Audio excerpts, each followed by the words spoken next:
Back in the 20th century, a 16mm projector in the classroom meant a fun movie day instead of a boring teacher lecture. The films told students the correct way to do things.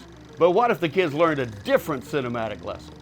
Were these health films educating students about good and bad behavior, or was it really teaching them a good way to be bad? Was there a dark and dangerous side to health films? I'm Randy Jones, the original cowboy from Village People, and I'd like to invite you to join me for Danger Health Films. Tonight we learned whether health films warned us about the dangers of sex or gave us bad advice. Parent and Child About Sex has a title that didn't sound like incest to the producers, but this film is supposed to smooth out that awkward sex talk with the kids. Good luck with that. Today, everybody tells us we should talk about sex to our children, but nobody tells us just how. I'm a nerd when it comes to talking about sex with my children. A few bad starts have scared me off completely. That's incriminating evidence. In this film, we are going to discuss quite frankly the things that are normal and to be expected in the development of children in relation to sex. Some of you may become somewhat uncomfortable as parts of this film unfold. Then note the positive things that can be done to put sex in a proper perspective. Unless you're an extremely unusual audience, you will welcome some of this help. I want to know about this extremely unusual audience. I never had a good enough understanding myself to really explain things. I don't even know at what age to start. When should I begin? When should we begin to feel creeped out? Parents don't talk freely about sexual matters with their children. They can't. They've been reared in such a way that it's a bugaboo. Mommy, I want to ask you something. What is it, dear? I know that the baby grows inside you. That's where Johnny was. But he seems so big. What I wonder is, how does he get out of there? Your belly button? It's too small. Mary, the baby doesn't come out of your navel. Let me tell you how it is. There's a special opening just in front of the place where you have your BM. It's very, very tiny in a little girl, but as you grow, it grows too, right along with the rest of you. Until when you're grown up, it gets to be just about this size.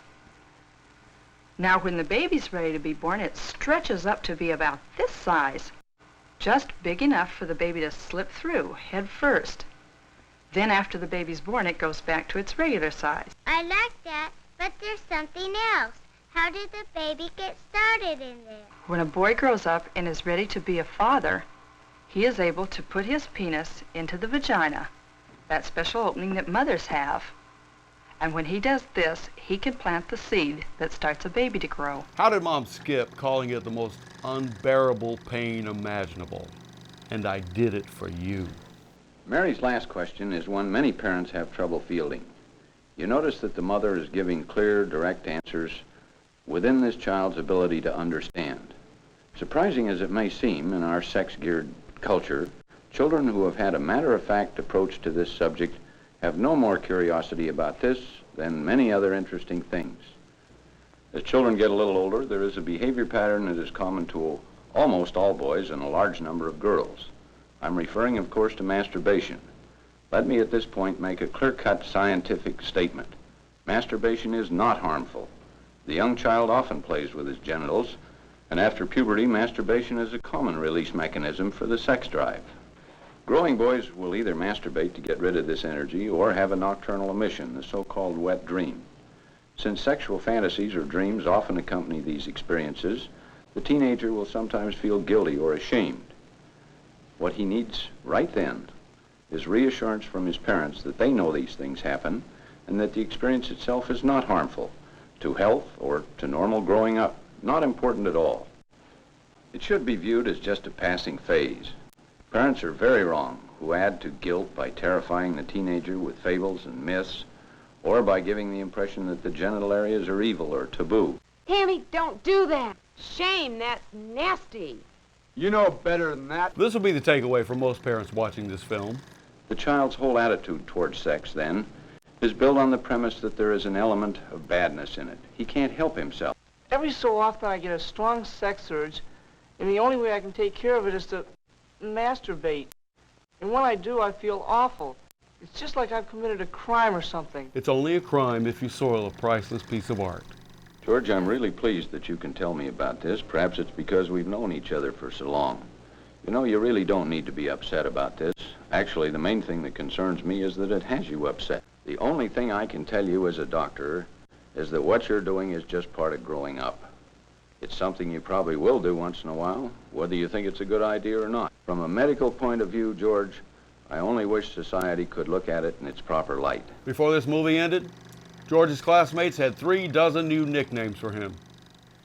What's more, every boy should realize that the size of his genital organs has nothing to do with fertility or his capacity as a male. It does have everything to do with showering after gym class. Now I would like to turn to an entirely different subject, one of particular interest to the girls, menstruation.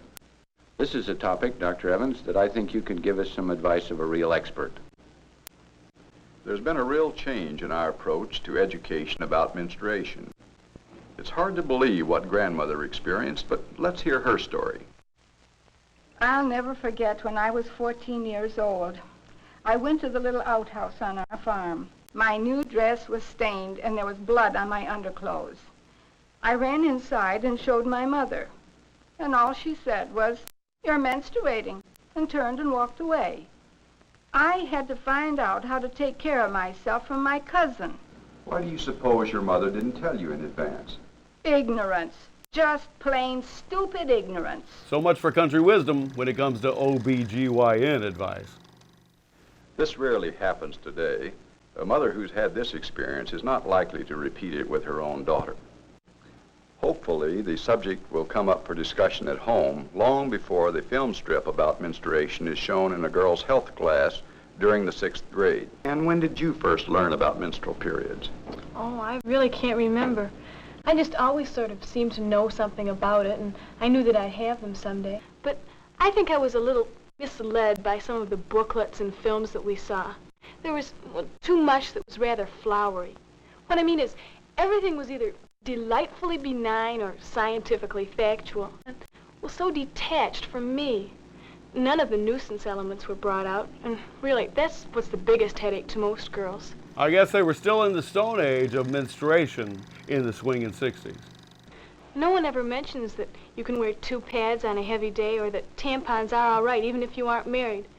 The fact is, a lot of girls do get cramps in the first couple of days, and I know then I'm limited for some sports.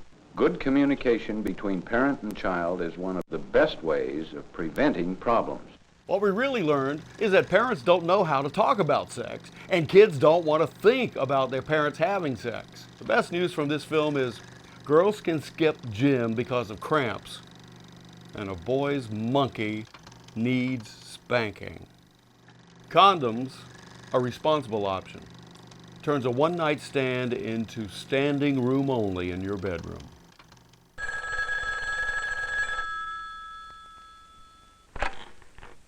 Hi. No, I can't talk right now. Any minute. Oh yeah, he's great. Much nicer than Jimmy. No, not yet, but tonight's a definite possibility. We might have to check IDs for this film. Hi. Hi. Come on in. You look really nice. Oh, I'm not expecting anyone. Excuse me. Jimmy! Hiya, Sue. How you been? Long time, huh? Guess what? I got Who's he? It's Jimmy. We used to go out, but I didn't invite him. I haven't seen him for over a year. Now what? Hi, Donnie. Vern, I thought you moved to Kansas or Nebraska or someplace. Fun. How are you? Listen, I meant to pull you up that girl I told you I was... Hey, I heard there's a party going on here. Perhaps you're wondering why I've gathered you all here this evening. You could say that. You're here to make a very important point. Like what? 2's company and 46 is a crowd? That's one way to put it. Here's another. If you and Sue decide to become physically intimate with each other, that decision may expose you to sexually transmitted diseases carried by a lot of people you don't even know. What? It's a bisexual germ orgy in the sheets. You take the risk of exposing yourself to contact with all of Don's previous partners, and their previous partners as well. It's a great way to sleep with one of Dawn's previous partners that won't give you the time of day.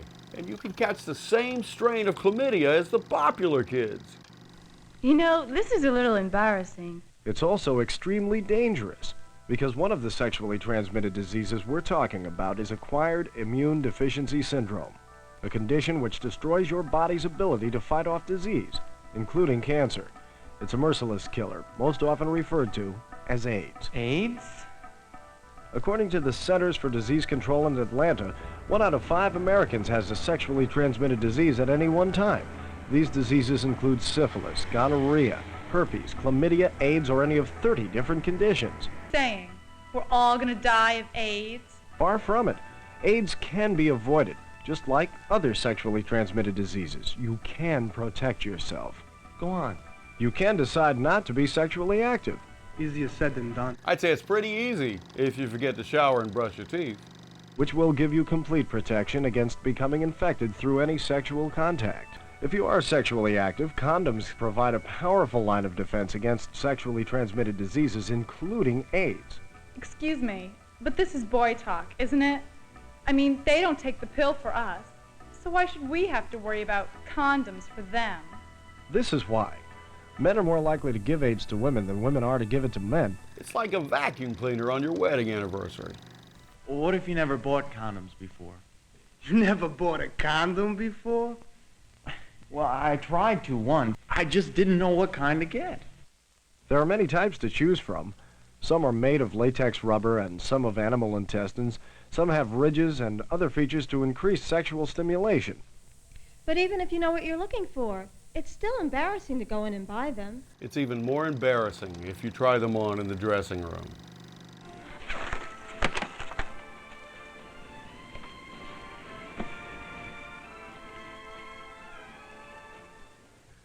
You're right. It's a problem that must be overcome. And here are some easy ways to do it. Select a store that displays condoms on open racks, rather than on or behind the counter. Or you might buy your condoms from one of the vending machines that seem to be popping up in more and more locations. Or simply buy them through the mail. And get the stink eye from the mailman? I got mine right here. If you knew the whole story, you would not carry your condom in your wallet, or the glove compartment of your new car, or any warm place. The best way to protect their effectiveness is to keep them in a cool, dry place. Condoms are manufactured and tested to ensure compliance with strict government standards. When properly stored, they remain effective for 2 to 3 years with excellent reliability. In fact, the main problems associated with condoms are failure to use them at all and failure to use them correctly. Now we get the asterisks and the fine print. Correctly. How complicated can it be? But here are 8 key points that can make all the difference. A condom should be used whenever you have vaginal, oral, or anal sex. And it should be in place before the penis touches any opening of your partner's body. Open the packet gently. Take care not to tear the condom with your fingernails. Don't attempt to test it by stretching or blowing it up. Every condom you buy has been pre-tested. Testing it yourself may only damage the condom. Whether or not your condom is already lubricated, you can use an additional water-based lubricant, such as KY jelly as well. Baby oil or Vaseline may weaken the latex rubber of which many condoms are made, so use only the appropriate lubrication. Spermicides are products designed to kill sperm and so avoid pregnancy. Used with condoms, spermicides offer valuable added protection against sexually transmitted diseases. Be sure to put the condom on correctly. As you begin to roll the condom onto the penis, press the air out of the reservoir tip. Smooth the surface to eliminate air bubbles. Roll the condom down to the base without stopping until the condom is completely in place. When the penis is withdrawn, the condom should be held at the base of the penis to make sure it is not left behind. Never use a condom more than once. The contents of the used condom should not come into contact with any part of either partner's body. Although the chances of a condom breaking are very small, they do exist. Should this ever happen, additional spermicide should be applied directly into the vagina. If spermicide is not available, douching with warm water is recommended. This is so complicated. Does it come with a checklist? How long does it stay on my finger? I may as well not have sex. Well, looks like the party's over. So what do you want to do tonight? Why don't we think it over? They were cock-blocked by an educational film. Condoms, a responsible option, makes an evening of pleasure as complicated as assembling IKEA furniture. By the time you're finished, you just might be a screw short. Talking to your teen about VD is not about Valentine's Day etiquette. This is the film shown to parents who didn't quite grasp our first two films. You've got what? How could he do something like that? He's probably ruined himself for life now. I hope he didn't tell anyone else. We've got to keep it quiet. Guess we should take him to the doctor, but let's make sure he doesn't report it. If he reports it, everyone will know. It's not our fault, is it? Maybe you should try to talk. I think it's too late. I really should have spoken to him sooner. You know he never tells us what's on his mind. He never did. Maybe we just didn't listen. They're talking about venereal disease. It's not a crime, it's a disease. There are thousands of scared kids like this walking around with VD. If we discuss it openly, we can cure it, even prevent it. This almost sounds like the premise for The Walking Dead. So I think we were all brought up in a generation where it was difficult to talk about normal sexual affairs, abnormal sexual affairs, surely any disease affecting the sex organs or even the organs themselves. I hope we're coming out of that dark age. At this point, the kids in the class are hoping to see abnormal sexual affairs. How wide and deep is the gap between generations? Listen to this group of teenagers in an unrehearsed discussion. They and Dr. Chaucer were filmed at different times and edited for this presentation. So easy. That was really great, you know? Yeah. It's so easy. You see, it's an easy test. Today, I'd like to start out by talking about communications among yourselves and your families. And I'd like to throw out a question and see how you react to this. What are some of the differences between the way you would talk with your parents and your friends? If you tell your friend something and you say you want it confidential, then it'll stay confidential. But not if you tell your parents. And your parents usually don't understand what you mean anyway. Or they'll say, oh, that's not important, but it is. Or to you it is. If you tell your parents something confidentially, they'll tell it confidentially to their best friend, and they'll do the same, and it's all over town. In the future, social media will streamline this so it will be all over the world in a few minutes. The things that I go through as a teenager now are not the same things that they went through as a teenager, and they are not able to accept what I'm going through. One gets syphilis in the same way that one gets gonorrhea, by intimate sex organ contact. What if you're emotionally detached when you're contacting? Like now, sex is more open today. Back then it wasn't. It was taboo. A sore on the penis, a rash, a lot of these symptoms, a discharge in the women particularly, may or may not be venereal. But these are important symptoms, and they've got to be checked. Where my mother would read something in a local newspaper, and she'd say, oh, well, here's this Eagle Scout who went off and took LSD, and then he killed his sister, and now he's in a mental institution. What do you think of that? Eagle Scout projects were a lot different back then. Kids are almost always wrong as far as parents are concerned. Well, my parents think that I'm too young to know anything. You know, if we get into an argument, I'm not old enough to be smart enough. Well, they cared enough about your opinion to let you buy that hat. Gonorrhea is a discharge, it means a discharge from the gonads, from the generative organs. It's a disease that causes pain and discomfort and discharge from the generative organs of people. With women, the situation is unfortunately quite different. Can we take a look at this chart? What this is actually is a female cut in half.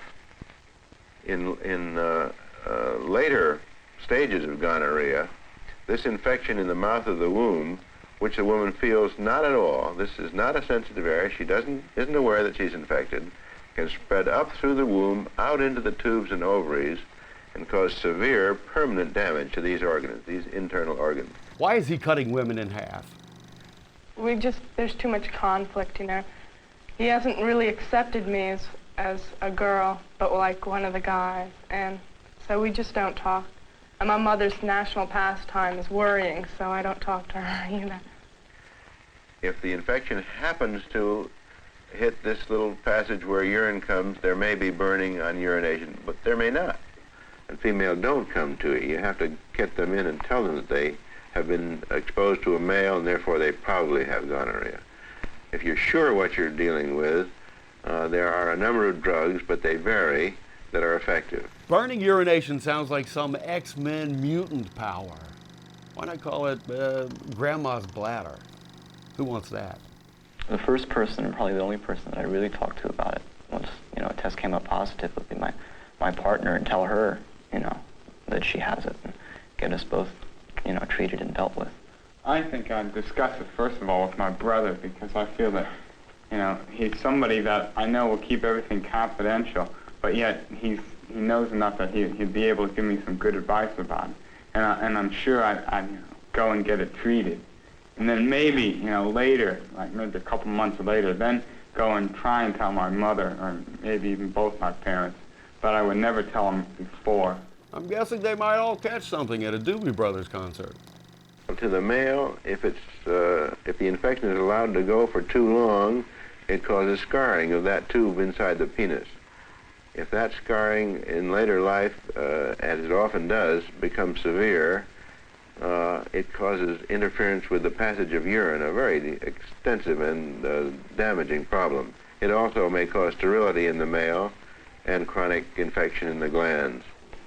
Number one, I wouldn't tell my parents at all, because that would totally, just wreck them. My mother would be absolutely repulsed. I think I would go tell my sister, and then she might say something like, go to a doctor, but I have like a death wish, about doctors. I'm just afraid of them, I haven't been to one in like 5 years, and nothing could make me go to one, so I'd probably just sit home and vegetate and wait till it, went away. I don't think this student quite understands the concept of death wish. Syphilis can affect every organ of the body in many, many different ways, so that one could talk for hours about the kinds of damage syphilis can cause. And syphilis causes damage over a period of many, many years.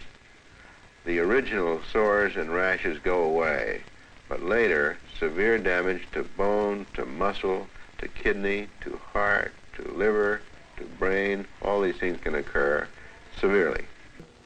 Eventually, I think I'd like to tell them, but I think it would have to be either several years later or when I'm in a more secure position to be able to say, well, do you remember when I was 16 years old and I got VD?